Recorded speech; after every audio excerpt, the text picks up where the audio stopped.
Αγαπητοί φίλες και φίλοι,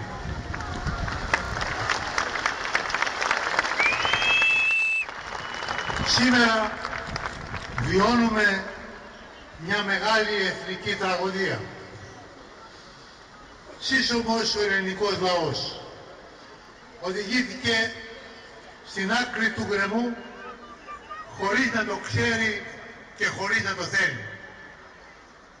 Ακόμα και αυτοί που ψήφισαν τα δύο κόμματα εξουσίας, τη Νέα Δημοκρατία και το ΠΑΣΟΚ, είμαι βέβαιος ότι δεν γνώριζαν τις αντιλαϊκές και αντεθνικές δεσμεύσεις με τις οποίες φόρτωναν τη χώρα πίσω από την πλάτη μας οι δύο κυβερνήσεις της δεξιάς και του κέντρου για 60 ολόκληρα χρόνια, από το 1950, το τέλος του εμφύλιου πόλεμου έως σήμερα. Ποιοι είναι οι ένοχοι? Ξένη εξάρτηση από τους δυτικούς μας δίθεν συμμάχους. Το ανήκομενοι στη Δύση, που είναι οι Ηνωμένες Πολιτείες Αμερικής και η Ευρώπη των τραπεζών, καθώς και οι ντόπιοι συνεργάτες τους και οι υπάκουοι εκτελεστές των εντολών τους. Ο πολιτικός κόσμος με κύριους εκφραστές τα δύο κόμματα εξουσίας, το μεγάλο κεφάλαιο και τα όργανά του, το κράτος και τα μαζικά μέσα ενημέρωσης. Δηλαδή ένοχος είναι το σύστημα εξουσίας. Η πρώτη λοιπόν απόφαση που θα πρέπει να πάρουν οι ανεξάρτητοι πολίτες αυτής της χώρας είναι να κόψουν με το μαχαίρι αυτή τη μονομερή εξάρτηση που τόσα δεινά μας έχει προκαλέσει, με την κατάκτηση της εθνικής ανεξαρτησίας και αντικατάσταση του δόγματος ανήκομενοι στη Δύση με την πατριωτική θέση ανήκουμε στον εαυτό μας, ανήκουμε στην Ελλάδα.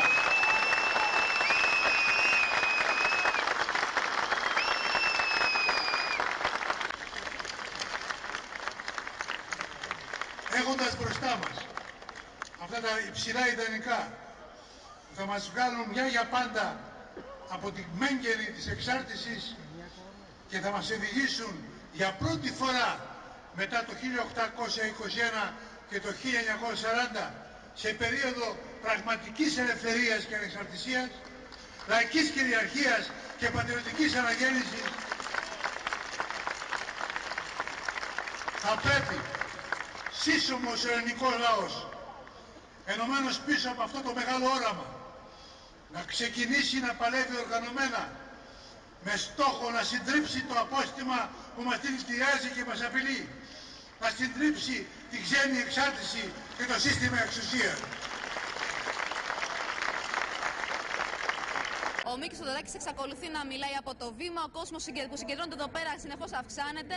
Φωνάζουν συνεχώς συνθήματα. Τους ζητά να παραμείνει πάνω στο βήμα. Θέλουν να τον ακούσουν. Θέλουν να ακούσουν τα όσα έχει να τους πει και δεν σταματούν να χειροκροτούν. Κάθε φορά που κάνει μία παύση ο Μίκης Θοδωράκης, το πλήθος από κάτω χειροκροτά και φωνάζει συνθήματα. Ποιο είναι το μήνυμα, Μαρία, αν μπορείς να συγκρατήσεις από αυτά που έχει πει μέχρι τώρα ο Μίκης Θοδωράκης? Ποιο είναι το μήνυμα το κεντρικό? Το κεντρικό μήνυμα είναι η στήριξή τους στους αγανακτισμένους πολίτες. Όπως λέει, όλοι οι άνθρωποι, όλοι οι πολίτες πρέπει να συνεχίσουν να αγωνίζονται. Να συνεχίσουν να αγωνίζονται για ένα καλύτερο μέλλον. Και τους καλεί να συνεχίσουν να βγαίνουν στον δρόμο.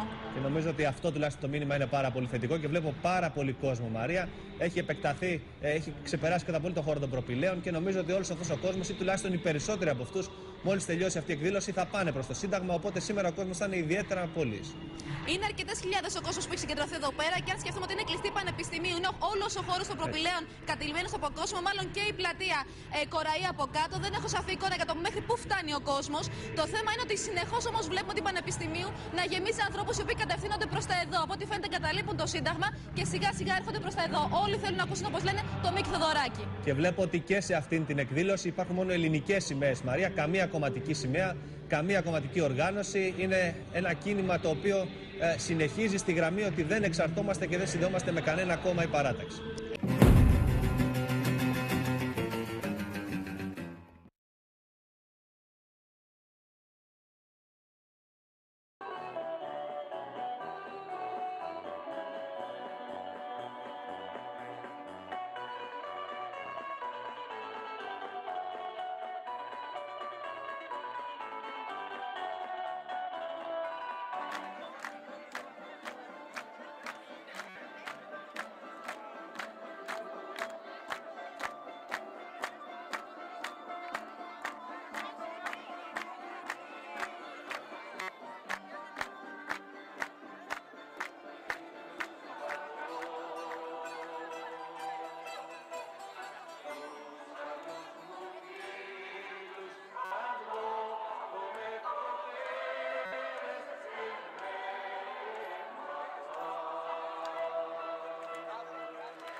Πάλι ξεκίνημα. Νέοι αγώνες. Οδηγοί της ελπίδας, τα νιάτα της Ελλάδας, που ξεχύθηκαν στις πλατείες από το Σύνταγμα ως τον Λευκό Πύργο, φωνάζοντας όχι στο μνημόνιο, έξω η Τρόικα, κάτω η κυβέρνηση της μειοδοσίας και του ξεπουλήματος.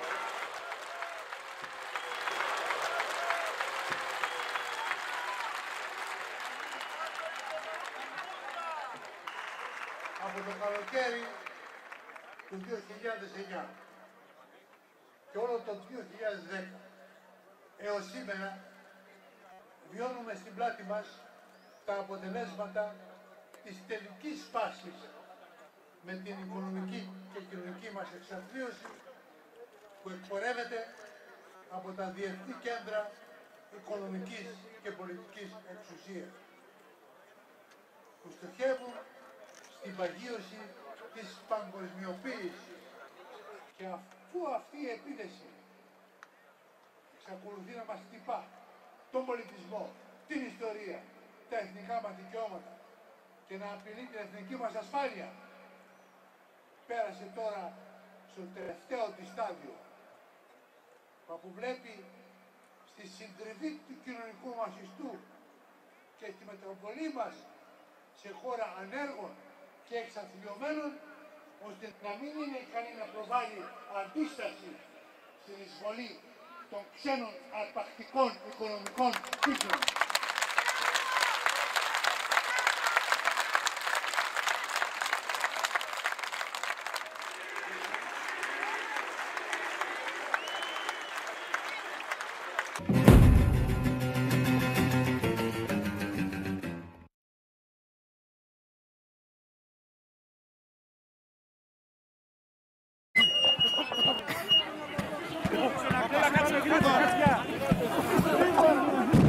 Είναι έγκλημα αυτό που κάνετε. Όχι μη. Να χτυπήσουνε. Έχουμε. Όχι μη. Έχουμε. Κάτσε εσύ δόφε. Είσαι πολίτικος. Πάμε.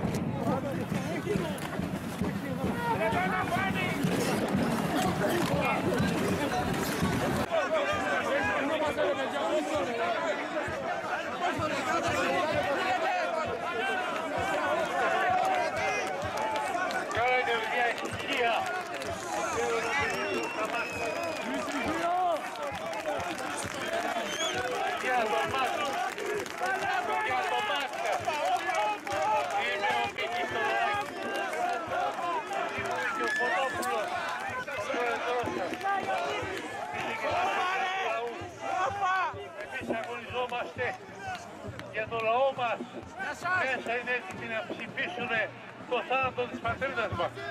Και εμείς είμαστε εδώ για να συμπονίσουμε, γιατί η Ελλάδα δεν θα αποθάνει ποτέ όσο είμαστε εμείς.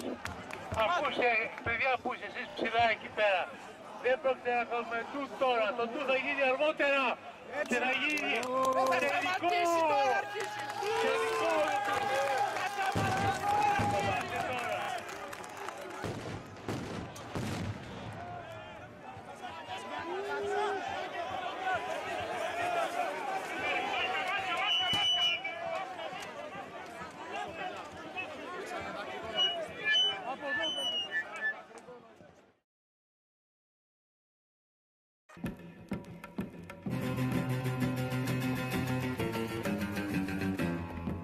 Να μας λένε τεμπέληδες, να μας λένε ανίκανους, να μας λένε το ένα, να μας λένε το άλλο.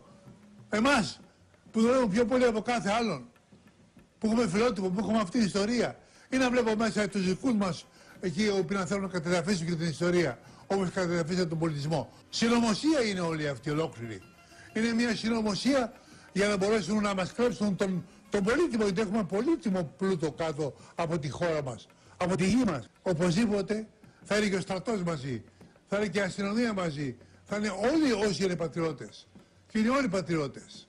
Και δεν θα έχουμε ούτε δεξιούς, ούτε αριστερούς, ούτε κεντρώους. Θα είμαστε όλοι Έλληνες πατριώτες. Αυτή τη στιγμή προέχει η σωτηρία της Ελλάδας.